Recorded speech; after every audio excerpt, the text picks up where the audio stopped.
Y en esta mañana vamos a tratar el tema de la infancia y los padres de Moisés. La infancia y los padres de Moisés. Dice el libro de Éxodo capítulo 2, un varón de la familia de Leví fue y tomó por mujer a una hija de Leví, la que concibió y dio a luz un hijo, y viéndole que era hermoso, le tuvo escondido 3 meses, pero no pudiendo ocultarle más tiempo, tomó una arquilla de juncos y la calafateó con asfalto y brea, y colocó en ella al niño, y lo puso en un carrizal a la orilla del río. Y una hermana suya se puso a lo lejos para ver lo que le acontecería. Y la hija de Faraón descendió a lavarse al río, y paseándose sus doncellas por la ribera del río, vio ella la arquilla en el carrizal y envió una criada suya a que la tomase. Y cuando la abrió, vio al niño, y he aquí que el niño lloraba, y teniendo compasión de él, dijo: de los niños de los hebreos es este. Entonces su hermana dijo a la hija de Faraón: ¿iré a llamarte una nodriza de las hebreas para que te críe este niño? Y la hija de Faraón respondió: ve. Entonces fue la doncella y llamó a la madre del niño, a la cual dijo la hija de Faraón: lleva a este niño y críamelo, y yo te lo pagaré. Y la mujer tomó al niño y lo crió. Y cuando el niño creció, ella lo trajo a la hija de Faraón, la cual lo prohijó y le puso por nombre Moshe, que se traduce al castellano Moisés, diciendo: porque de las aguas lo saqué. Si nosotros queremos de una forma breve resumir la vida de Moisés, lo podríamos encontrar en el capítulo 7 del libro de los Hechos, donde la vida de Moisés en este libro, en este capítulo, está dividida en 3 segmentos. Los primeros 40 años de Moisés los pasó en Egipto, cuando los hebreos experimentaban una época cruel, sanguinaria, de persecución y de opresión emocional, física y espiritual. Aquí en Egipto, los primeros 40 años, fue alimentado los primeros 6 años de su vida por su madre verdadera y educado por otros maestros egipcios. Dice Hechos 7, versículo 20, en aquel tiempo nació Moisés y fue agradable a Dios y fue criado 3 meses en casa de su padre. Pero siendo expuesto a la muerte, la hija de Faraón le recogió y le crió como hijo suyo. Y fue enseñado Moisés en toda la sabiduría de los egipcios, y era poderoso en sus palabras y obras. Los otros 40 años, Moisés los pasó como pastor en la tierra de Madián de ovejas. Dice el versículo 29 de Hechos 7, al oír estas palabras Moisés huyó y vivió como extranjero en tierra de Madián, donde engendró 2 hijos. Pasados 40 años, un ángel se le aparece. Y los últimos 40 años de Moisés los pasó como un líder de más de 1,5 millones de personas, dirigiendo a toda esta grande multitud hacia la frontera de la tierra de Canaán. Estos 3 períodos de la vida de Moisés podríamos describirlos de la siguiente manera. Pongan atención. Los primeros 40 años de Moisés los pasó aprendiendo o pensando que era alguien. Los otros 40 años los pasó aprendiendo que no era nadie. Y los últimos 40 años los pasó descubriendo lo que Dios puede hacer con un don nadie. A ver otra vez. Los primeros 40 años de Moisés los pasó pensando que él era alguien. Y casi todos nosotros por una naturaleza propia del ser humano, tenemos un concepto mucho más alto de nosotros mismos que el que deberíamos de tener. La persona que llega a tener un título académico y es doctor, o científico, o físico matemático, o que llega a ser político, gobernante, no importa el nivel que se alcance, académico, deportivo, etcétera, etcétera, o científico, el ser humano, cuando recibe títulos y reconocimiento, se cree que realmente es algo. Y cuando Moisés tenía 40 años, él era grande en obras, era un grande orador, era un gran hombre, era un antropólogo, era un filólogo, era un filósofo, era una persona diestra y en todas las artes y en toda la cultura de los egipcios. Y cuando entró al desierto, a la escuela de Dios, Dios, ¿qué hizo con él? Lo desinfló. Y así somos los cristianos cuando nos convertimos.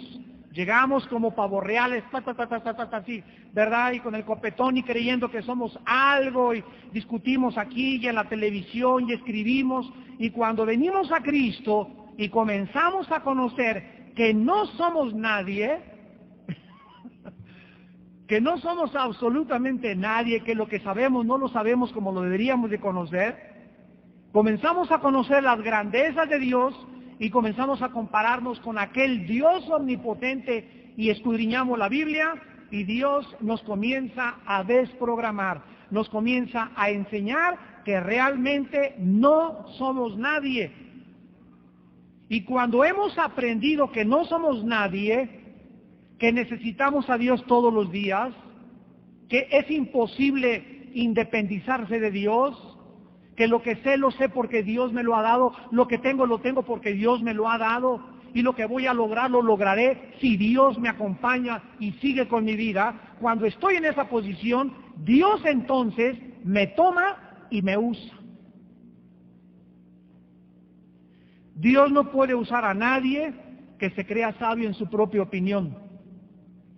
Dios aborrece a los soberbios y les da gracia a los humildes.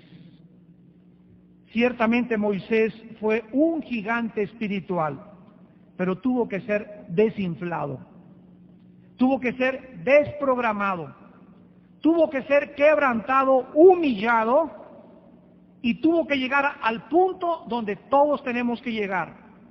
Señor, separado de ti, no soy nadie. Al mismo tiempo, Moisés mantuvo su naturaleza humana frágil y débil. Y la Biblia no nos oculta las debilidades y el carácter de Moisés. Moisés aprendió a que necesitaba continuamente el poder de Dios y la fuerza de Dios para hacer su obra. Como escribió Pablo en 2 de Corintios 2:16, para estas cosas, ¿quién es suficiente?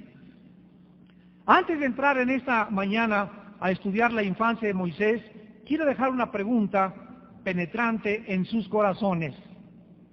¿Has llegado tú en tu vida cristiana al punto en el que verdaderamente te levantas y dan las 11, 12 del día y te das cuenta que no oraste, no buscaste a Dios, no echaste tu ansiedad sobre Él, no has encomendado tus caminos, no has dejado tus cargas sobre Él y has descubierto cuánto le necesitas?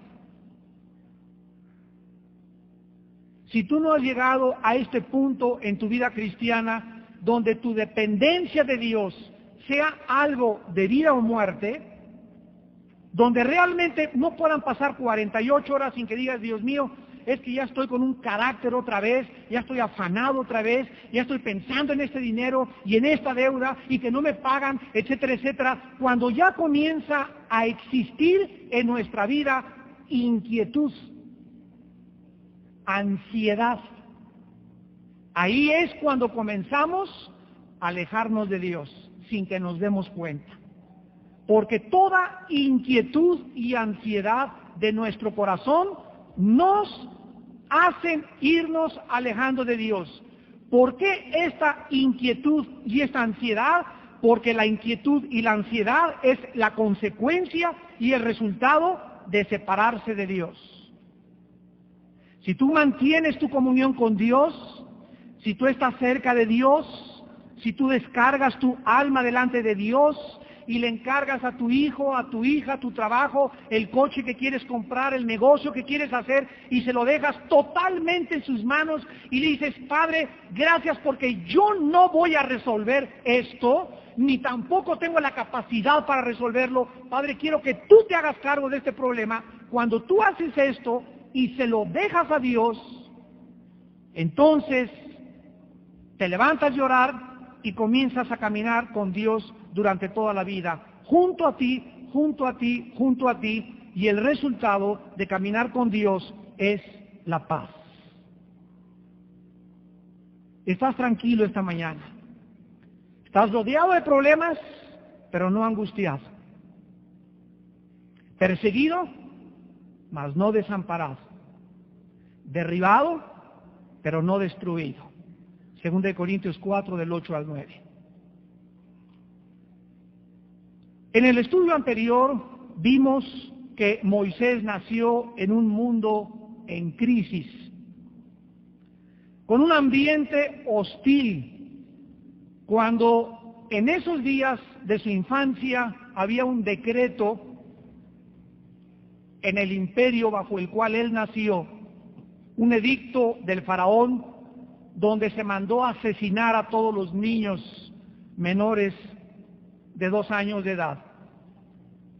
Cuando nosotros nos damos cuenta de que en esa época era una persona contra 1 millón que se pudiera salvar de morir, porque el faraón tenía un censo de todas las casas y de todos los niños que nacían, y era un imperio que llegaba, ¿verdad?, por todo el mundo antiguo, donde era imposible que alguien con un niño se escapara en un caballo, en una carroza, y se fuera huyendo, escondiendo a la criatura, porque ya sea a los 3 días, a la semana o al mes, iba a ser encontrado por soldados del faraón o por soplones, porque les costaba la vida aquel que protegiera un edicto en contra del faraón. Entonces las probabilidades de que Moisés sobreviviera eran 1 contra 1 millón. Eran casi 0. Era imposible que este niño, humanamente hablando, pudiera sobrevivir. Pero Dios, el Dios del cielo y de la tierra, Él hace y frustra el consejo de los perversos, como dice Job 5:13. El Dios del cielo enloquece la sabiduría de los sabios.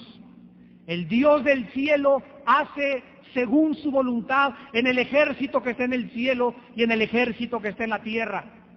Cuando el Dios del cielo ha propuesto algo que un niño viva, no hay ningún poder en el cielo o en el infierno que lo pueda impedir. Cuando Dios tiene un programa para tu vida y para mi vida, no hay ninguna persona en este mundo, ningún poder, ningún dinero, no hay nadie, ni el diablo, ni los demonios que puedan abortar el programa de Dios para mi vida y para tu vida. Lo que Dios tiene para tu vida, nadie lo va a poder impedir. Grábate eso en tu corazón. Nadie en este mundo ni en el mundo invisible pueden impedir que Dios haga en nuestra vida lo que Él quiere hacer. Los únicos que pueden impedir que nosotros lleguemos a nuestro destino somos nosotros mismos. Eres tú y yo los únicos que podemos frustrar el plan de Dios cuando nosotros comenzamos a salirnos de la voluntad de su plan. Fue durante este tiempo que nació Moisés, y dice la Biblia en el libro de Éxodo capítulo 6, versículo 20, que el papá de Moisés se llamó Amram. Tomó por mujer a Jocabed, su tía, la cual dio a luz a Aarón y a Moisés, y los años de la vida de Amram fueron 137 años. El papá de Moisés se llamó Amram. Tanto el papá de Moisés como la mamá Éxodo 2, versículo 1, eran de la tribu de Leví. Los dos provenían de la tribu sacerdotal, de donde venían los sacerdotes. Pero antes de que naciera Moisés, ya había Moisés tenido una hermana que aproximadamente le llevaba a Moisés entre 8 y 12 años de edad, y esta hermana se llamaba Miriam. Dice Éxodo capítulo 15, versículo 20, y María la profetisa, hermana de Aarón, tomó un pandero en su mano. La palabra Miriam se traduce también como María. Y Moisés tuvo otro hermano también que se llamó Aarón. Entonces, la mayor se llamaba Miriam y el menor se llamaba Aarón. Aarón se convierte en la mano derecha de Moisés cuando confrontan al faraón. Dice Éxodo capítulo 6, versículo 20, Amrón tomó por mujer a Jocabed, la cual dio a luz a Aarón y a Moisés. Y los años de la vida de Amram fueron 137 años. Cuando nació Moisés, dice Éxodo capítulo 2, versículo 2, la mamá vio en Moisés algo diferente. Aquí se tradujo en el castellano hermoso, y la palabra hebrea es tov, T-O-B chica, tov, y en el hebreo significa favorable, con carisma, agradable, bueno. La madre vio algo especial en Moisés cuando nació. Hechos capítulo 7, versículo 20, dice: en aquel tiempo nació Moisés y fue agradable a Dios. Vean ustedes que dice Hechos, cuando nació Moisés, Dios se agradó de él. Dios tenía un plan para Moisés, y lo que Dios estaba viendo en ese niño, el niño se lo reflejó a su madre. La madre de Moisés, Jocabed, tuvo la capacidad de ver la mano de Dios en su pequeño hijo desde que nació. ¿Y por qué esta mamá pudo ver esto, que se tradujo, vio que era agradable? O sea, vio que la mano de Dios estaba sobre él, vio que era algo especial. Porque la madre de Moisés, como lo vamos a ver a continuación, y su padre eran hombres totalmente consagrados y dedicados a hacer la voluntad de Dios. El hecho de que sus padres no hicieran caso cuando les llegaron a tocar a la puerta: todas las personas que tengan niños, despídanse de ellos. El hecho de que ellos dijeran: no me importa que el presidente de la República haya dicho esto, o el gobernador, o que mi suegra me amenace a mis hijos, o que mi exmarido, o que su padrastro, no me importa de dónde venga la amenaza, yo creo en Dios. Y la Biblia me dice que mis hijos menores de edad están bajo la protección del Padre, que es cristiano. 1 Corintios 7. Los niños son santificados, son puestos aparte, son cuidados, son protegidos por Dios, por medio del Padre, el papá o la mamá, que sean cristianos. Si tu esposo no es cristiano y tú eres cristiana y tienes hijos menores de edad, tienes que aferrarte a las promesas de Dios. Dios va a cuidar a tus hijos, Dios va a proteger a tus hijos. Si hay un divorcio, Dios, aunque se los lleve el papá, te los va a regresar. Si la mamá no es la cristiana, los niños van a regresar si tú eres cristiano como padre, porque es la promesa de Dios. Dios nos ha dado simiente, descendencia, para que sean santos. Dios no quiere entregar a nuestros hijos en manos de los impíos. Dios no quiere que nuestros hijos sean educados por personas que no conocen a Dios. Dios nos devuelve a nuestros hijos como Dios le devolvió a Moisés a su madre 40 años después. Educa al niño en su camino, y aun cuando fuere viejo no se apartará de él. Pero tú tienes que creer esto, para que estas promesas puedan ser parte de tu propia vida. Dice la Biblia en el libro de los Hebreos, en el Nuevo Testamento, y marquen ahí Hebreos porque vamos a estar continuamente comparando Hebreos con Éxodo. ¿Qué fue lo que la Biblia muestra de los padres de Moisés? Dice Hebreos 11, versículo 23. Por la fe Moisés, cuando nació, fue escondido por sus padres por 3 meses, porque le vieron niño hermoso y no temieron, no tuvieron miedo. Los padres de Moisés actuaron de la forma que actuaron porque eran libres de temores.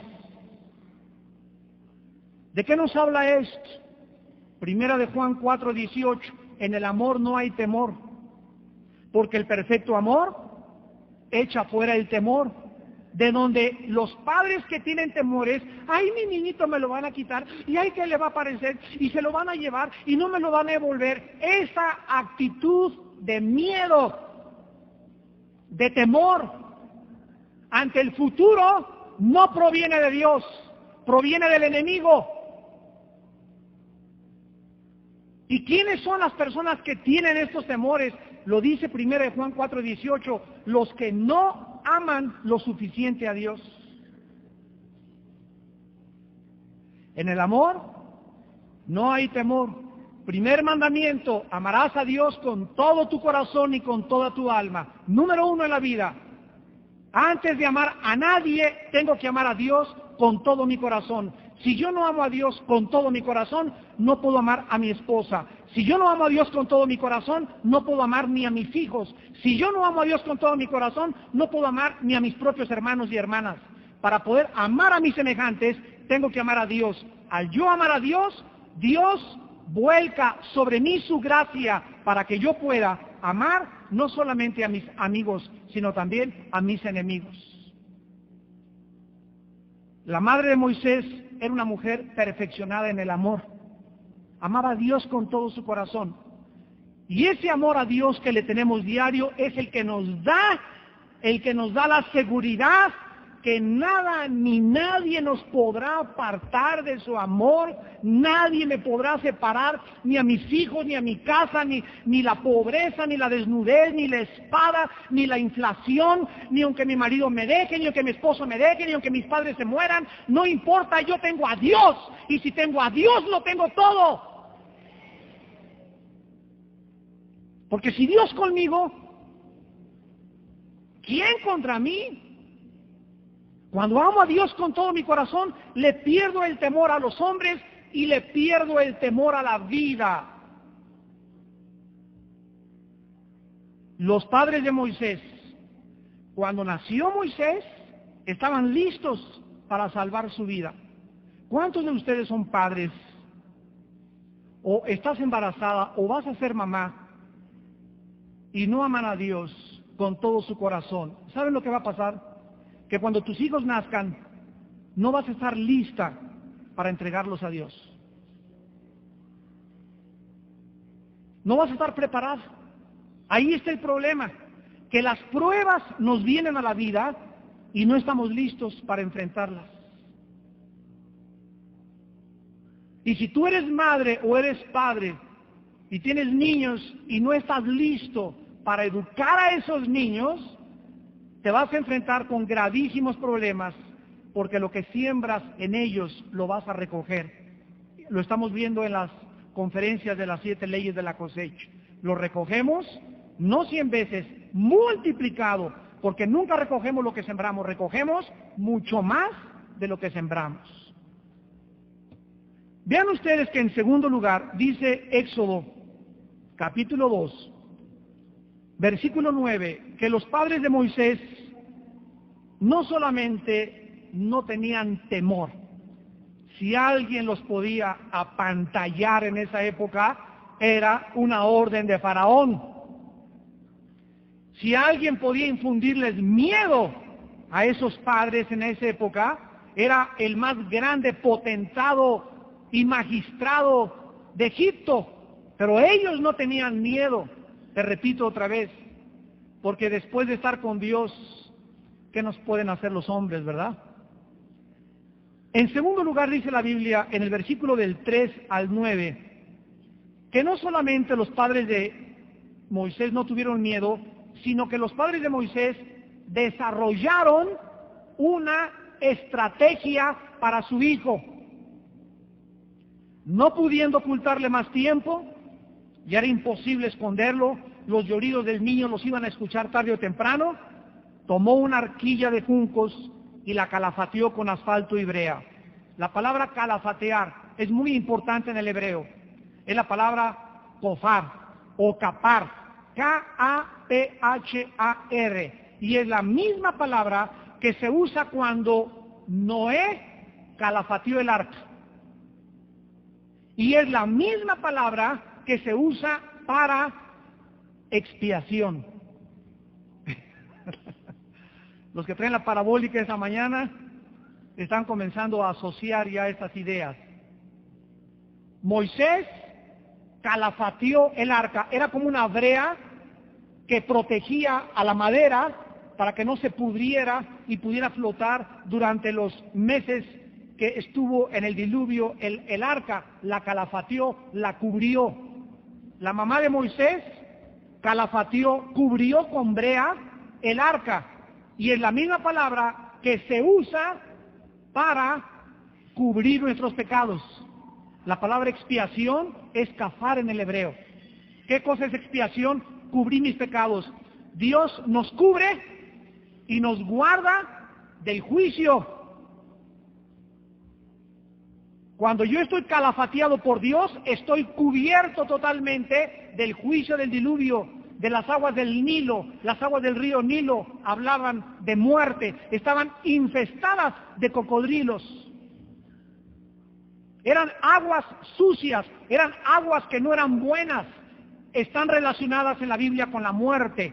Y cuando la mamá de Moisés, sin ningún miedo, mete al niño en la arquilla y lo echa a la muerte, o sea, ella muere a su hijo, sabiendo ella que Dios era poderoso para poder cuidar a su hijo. Prefiere sacrificarse y entregar a su hijo que guardarlo para ella y que los mataran juntos. Prefiere morir ella y que sea salvado su hijo.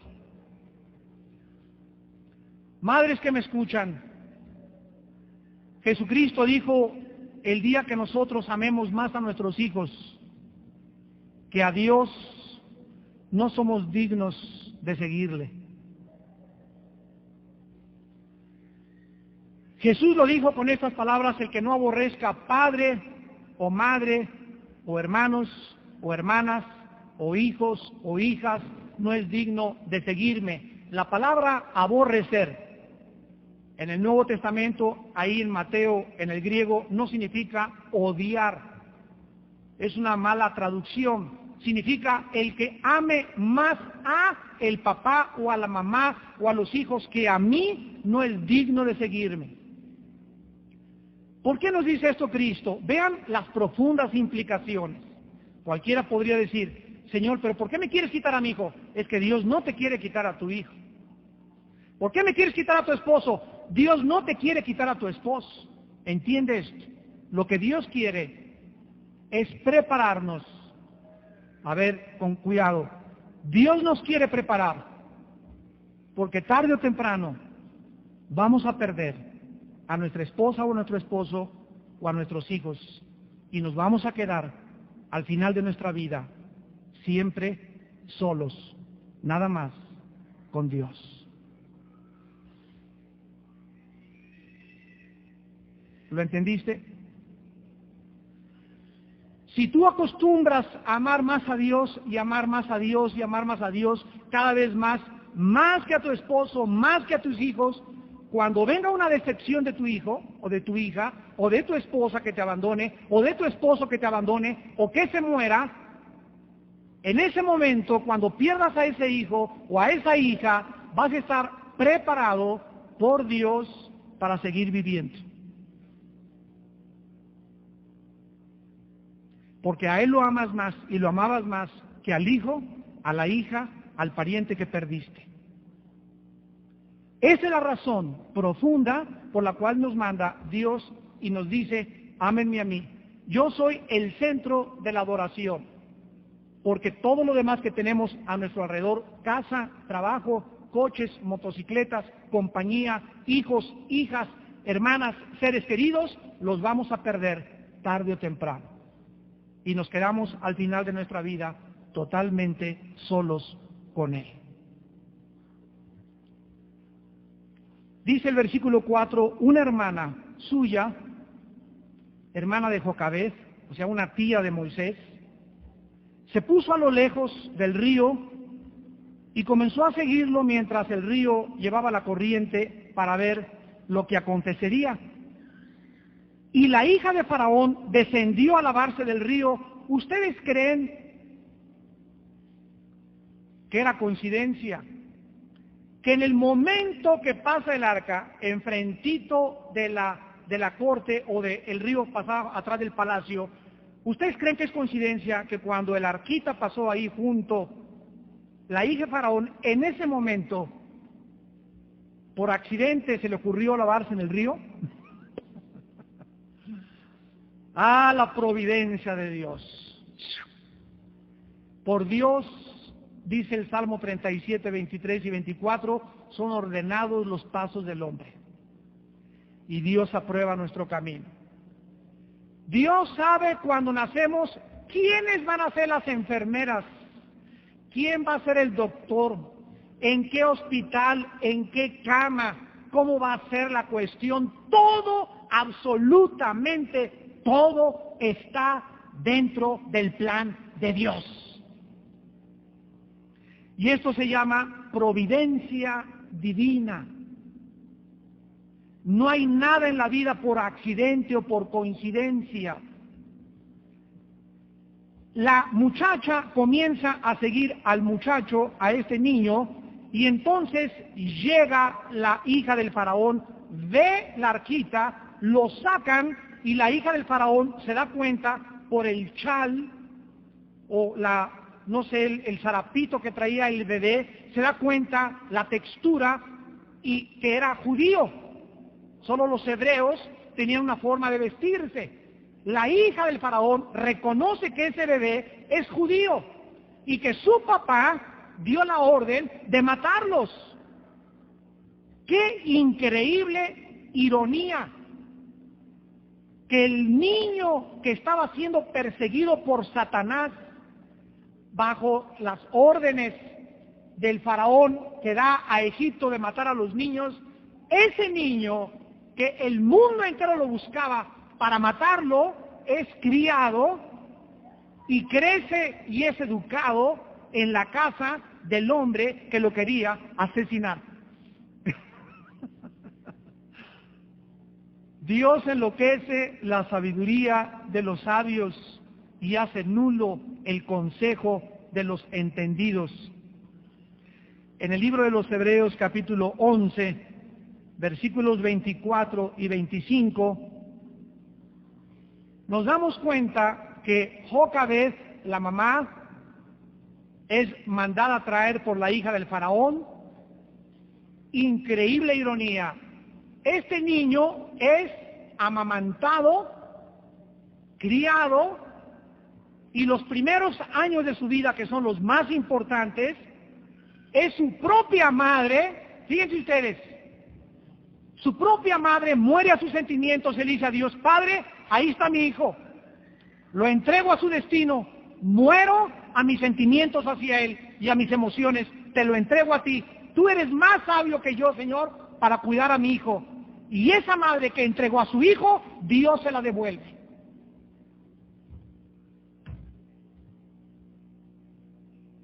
¿Qué lección aprendemos aquí? Que Dios le da lo mejor a aquellos que le dejan escoger a Él.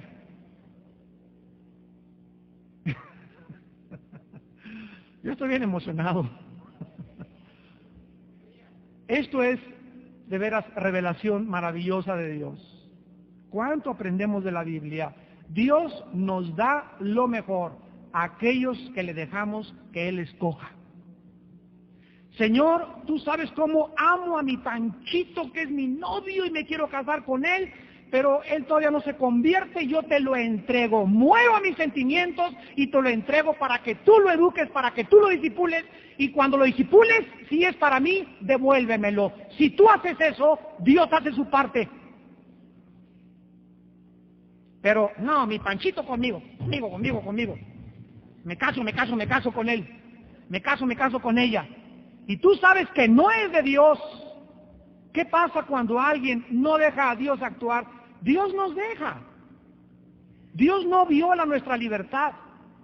Y recogemos el producto de nuestra inconsecuencia, de nuestra desobediencia, de nuestra rebelión. Dios quiere ordenar nuestros pasos y ordenar nuestra vida, y tenemos que tener la convicción de que todas las cosas obran para mi bien si yo le dejo escoger a Él. No nos aferremos a las cosas de esta vida. No te aferres a esa muchacha, no te aferres a ese muchacho, no te aferres a ese coche, no te aferres a esa casa, no te aferres a ese terreno, no te aferres al dinero. No nos aferremos a nada. Tengamos las manos limpias, libres, para que cuando Dios nos diga, ¿me lo prestas?, no nos hagamos daño. ¿Se acuerdan ustedes de la historia del águila que venía volando y estaba un río y había un témpano de hielo en el río con un pedazo de carne? Y viene el águila y le clava las garras al pedazo de carne y al mismo tiempo las entierra en el témpano de hielo, y el águila no se dio cuenta que el témpano de hielo iba sobre el río e iba a una catarata, a un precipicio. Y ahí comenzó el águila con sus garras clavadas a comerse la carne, y cuando llegó a la catarata y quiso levantarse para volar, ya no se pudo despegar porque las garras se le habían congelado. Se precipitó junto con el pedazo de carne hacia lo profundo del despeñadero. Y así pasa cuando nosotros en la vida le clavamos las cosas, las garras a las cosas. Cuando nos aferramos a algo y le clavamos las garras a mi casa, mi coche, mi hijo, mi esposa, dinero, cuando nos aferramos al dinero, mis dólares, mis petrobonos, Dios, entonces, ¿qué pasa? Nos los comienza a decir, préstamelo tantito. No, ¿cómo que no? No. Entonces, ¿qué hace Dios, verdad? Nos lastimamos nosotros mismos. Dios nos los quita porque sabe que nos hace daño. ¿Por qué? Porque mientras yo tenga mis garras clavadas a ese bien o a esa persona, me voy a lastimar, porque me dice Dios otra vez, ámame a mí con todo tu corazón, no le claves nada, ni te hagas ilusiones de nada aquí abajo en la tierra. Soy yo el único objeto al cual tú puedes estarte agarrado. A mí, sí, dice el Señor, agárrame con todas tus fuerzas, para que cuando vengan los ríos y cuando vengan los vientos, mientras más agarrado de mí estás, más difícil será que nos separemos tú y yo. Dice en Hebreos 11, 24 y 25, por la fe Moisés, hecho ya grande, rehusó llamarse hijo de la hija de Faraón, escogiendo antes ser maltratado con el pueblo que gozar los deleites temporales del pecado. La pregunta que tenemos a continuación es, ¿por qué Moisés escogió un acto de su libre voluntad? Aquí está a la derecha, trajes Roberts, coches lujosos, buena educación, dinero, cama, colchón Simmons, zapatos Floor Shane, una casa linda en una colonia bonita, riquezas, un buen futuro, una buena universidad, y a todo esto Moisés le dice no, y escoge por el otro lado irse a sufrir. ¿Quién motivó? Porque no hay ninguna causa sin un efecto. Nadie toma una decisión sin antes haber sido motivado por alguna fuerza. ¿Quién motivó a Moisés para decirle no a tanto pecado? No porque las riquezas sean malas, sino porque él sabía que si seguía en ese ambiente de riquezas, de confort y de placer, nunca encontraría su destino, porque su destino no estaba en el palacio, su destino era en el desierto. 40 años sin bardas, sin camas, sin colchones, sin muros, sin torres, sin reconocimiento, sin aplauso. 40 años iba a vivir para conocer a Dios, y conocer a Dios vale más que cualquier cosa que el mundo nos pueda ofrecer. Pablo lo dijo también en Filipenses capítulo 3, es que lo que para mí era ganancia, ¿qué? Ahora, cuando yo me doy cuenta que esto para mí era ganancia materialmente, al yo entender y conocer las riquezas de Dios, esto lo estimo como basura. Como basura. Basura es algo que no sirve. O sea, todo aquello que el faraón le ofrecía y la hija del faraón a Moisés era basura, porque todo eso comparado con los valores de la eternidad, ni siquiera se pueden comparar. Y cuando tenemos esa perspectiva en la vida, esto se debe a que hemos sido iluminados. Y esta iluminación la produce el Espíritu Santo a través de la palabra. ¿Quién motivó a Moisés para rehusarse llamarse hijo de la hija de Faraón? Las enseñanzas de su madre durante los primeros 6 años de su vida. Lo que su madre le enseñó a Moisés durante los primeros 6 años de su vida fueron plantados en su corazón, y esto nos enseña la primera lección con la que vamos en esta mañana a terminar. No importa la universidad en que están tus hijos, no importa si tu hijo se va al África o se va a Italia o a España o a Inglaterra a estudiar. La primera lección que aprendemos esta mañana es que ninguna cultura pagana, no importa cuán degenerada sea, jamás podrá destruir la semilla de la palabra de Dios que tú sembraste a tu niño cuando era menor de edad. Primera de Pedro 1:23. Habiendo sido renacidos por la palabra de Dios o por la semilla incorruptible. ¿Qué significa incorruptible? Que no se echa a perder. Tú le lees a tu hijo la Biblia, oras con tu hijo en las mañanas. Oh, hermano, es que mi hijo tiene 1 año de edad y no entiende. Así en la cunita como lo tienes a tu hijo, háblale la palabra, léele Juan cuando esté dormido, y la palabra entra, porque Cristo dijo en Juan 6, mis palabras son espíritu y son vida. Cuando tú le hablas, lees la Biblia a tu niño y está en la cuna, le entra la palabra a su alma sin que tú te des cuenta, como un río se mete a su cerebro, se mete a su espíritu y comienza a permearlo todo. Y entonces el niño a los 6 años te lo quitan o se lo arrebatan o te va a otro lado. Nadie puede, lo que tú le sembraste, esa vida espiritual que él trae dentro, va con el tiempo a crecer y a dar fruto. No os canséis, pues, dice la Biblia, de hacer el bien y de sembrar el bien, porque a vuestro tiempo os segaréis. Por esta razón Moisés escogió, porque los principios que su madre le enseñó, aún siendo menor de edad, nunca nadie se los pudo arrebatar. Quedaron marcados, impregnados como un sello en lo más profundo del ser humano, que es el alma y el espíritu. En segundo lugar, todos los padres necesitamos, para educar a nuestros hijos, tener valor. Qué fácil es ser papá y me voy con la amante, ¿verdad? Fue facilísimo, cualquiera lo puede hacer. Qué fácil es tener hijos regados por todos lados. ¡Qué padre! Juan Camaney, Pancho Pistolas te dicen. Y creemos que eso es realmente la hombría, la virilidad. Eso es ser varonil. A ver, compadre, yo tengo 4 amantes, hijos. Unos tengo en Zacatecas, otros en Satélite, otros en la Roma. Eso es muy fácil para cualquiera. ¿Y sabes por qué? Porque eso es de cobarde. Porque es más de hombres aprender a amar a una sola mujer y entregarle tu amor a esa mujer y que tus hijos crezcan y sepan que tú siempre fuiste fiel a su madre. Para eso se necesita valor.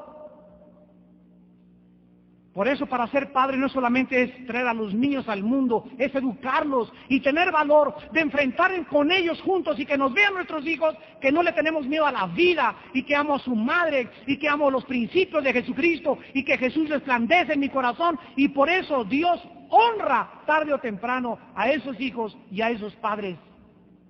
Pero sin este valor, no te atrevas a ser padre.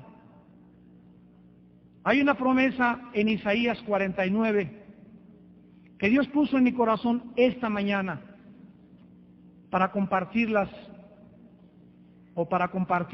con padres que se la van a apropiar y que atraviesan por este periodo. Es para ustedes esta promesa. Isaías 49, 24 y 25. Hay dos preguntas que se hacen. ¿Será quitado el botín al valiente? O sea, un valiente es una persona fuerte, ¿verdad? Haz de cuenta un gigante. ¿Podrá alguien quitarle un tesoro a un hombre fuerte? Está difícil, ¿verdad? 2. ¿Será rescatado el cautivo de un tirano? Si un dictador en algún lado tiene a una persona presa, ¿podrá alguien sacarlo de la cárcel a esa persona cautiva? La respuesta a estas dos preguntas es no, es casi un imposible. ¿Quién es ese tesoro? Nuestros hijos. El hombre fuerte es Satanás. ¿Podrás preguntarte, arrebatarle a Satanás de las drogas a mi hijo? ¿Podrá alguien arrebatarle del alcoholismo a mi hijo? ¿Podrá alguien quitarle ese tesoro? Ese tesoro es mi hijo, mi hija. ¿Podrá alguien quitárselo a ese tirano? Es un cautivo mi hijo de un tirano, de un dictador que se llama el diablo. ¿Podrá alguien hacerlo? Y Dios te contesta en esta mañana. Así dice Jehová. Ciertamente el cautivo será rescatado del valiente, y el botín será arrebatado al tirano, y tu pleito yo lo defenderé, y yo, dice el Señor, salvaré a tus hijos. Yo salvaré a tus hijos, yo se los quitaré, yo se lo arrebataré, solo yo tengo el poder de hacer esto, dice el Señor. Esta promesa ha estado continuamente en mi vida por más de 20 años. Y siempre que tengo problemas, que el diablo me ataca, y la culpa, y que un hijo se anda por allá y este por allá, y nos vemos los padres tan impotentes, yo no puedo hacer cambiar a mi hijo, no lo puedo agarrar a cachetadas, no lo puedo meter a la cárcel. El Señor me dice, déjame que yo lo haga. ¿Qué tengo que hacer yo, Señor? Lo que hizo la madre de Moisés. Entrégamelo. Entrégamelo. Que ya se va de la casa, mi hijo, que se vaya de la casa, entrégamelo. Allí en la carretera lo voy a arreglar, dice el Señor. Allí en Acapulco lo voy a arreglar, dice el Señor. Allá, aunque sea la manicura, ahí lo voy a arreglar. En la cárcel, ahí lo vas a visitar y en la cárcel voy a tratar con él. Entrégamelo. Muere a tus sentimientos, muere a tus emociones. Nuestros hijos no son nuestros, son de Dios. Y hasta que no tengamos esa actitud del Señor, son tuyos, haz con él lo que quieras. Si se va, que se vaya, que haga lo que quiera. Hija, haz de tu vida, pero yo tengo que tener paz, yo tengo que confiar en las promesas de Dios y tenemos que morir a esto. Porque si nos aferramos a nuestros hijos, con ellos mismos nos vamos al barranco, como se fue el águila cuando le clavó las garras al pedazo de carne en el témpano de hielo. Y en último lugar, es interesante que el faraón mandó matar a todos los niños hebreos y al mismo tiempo, cuando el faraón manda hacer esto, no sabía que el libertador vivía en su palacio. Aquí está, aquí. El diablo lo ha mandado queriendo hacernos, el diablo mientras más nos persigue a nosotros, y el diablo mientras más quiera meterse con nosotros, como dice la Biblia, el que conspira contra ti, conspira contra mí, dice el Señor. Yo no tengo que andar preocupándome por cuidarme las espaldas o qué me van a hacer o que mi enemigo. Dios es escudo a los que esperan en Él. Dios recompensa el valor y la fe, porque Dios no nos ha dado un espíritu de cobardía, sino de poder, de amor y de dominio propio.